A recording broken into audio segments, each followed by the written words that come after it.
The second thing about an earth box is the box is covered with black plastic, and there's only little slots in each corner on each side where the plants get put in. And the rest of the box is covered with plastic so that seeds from weeds can't get in there and sort of screw up the whole thing. A lot of people will put their tomatoes inside their pool cages because they want to keep all the animals away. They get lots and lots of flowers and no tomatoes. Outside the pool cage, what we have is natural pollination taking place. The cool thing about tomatoes, they are self-pollinating.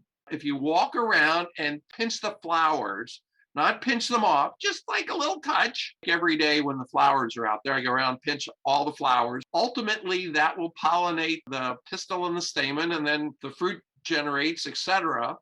And that's how I end up with all these tomatoes. One question always comes up: what do you do about protecting the plant from rot and, from bugs and from stuff?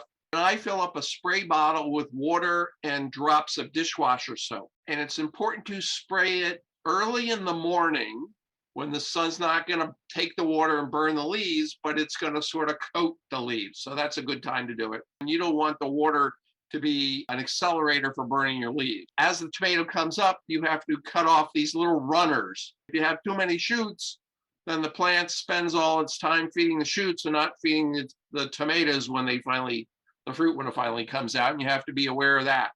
And also, as the plant grows, some of the leaves at the bottom and some of the other places just go bad. And so I walk around, just cut off all that stuff, and I keep cutting down on the amount of bad leaves so I can get as much stuff into the tomatoes ultimately itself. You'll see that I have built PVC frames to go over the earth boxes.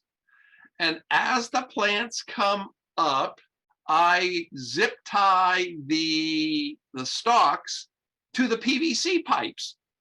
And in Florida, one can grow in the spring and in the fall, because I need to plant my plants, depending on how cold the weather gets, at least by the beginning to the middle of March.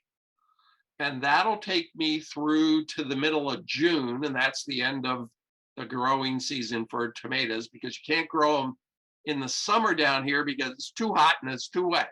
So that's season one. And I can plant tomatoes again at the end of August that sort of come to fruition end of November, first part of December.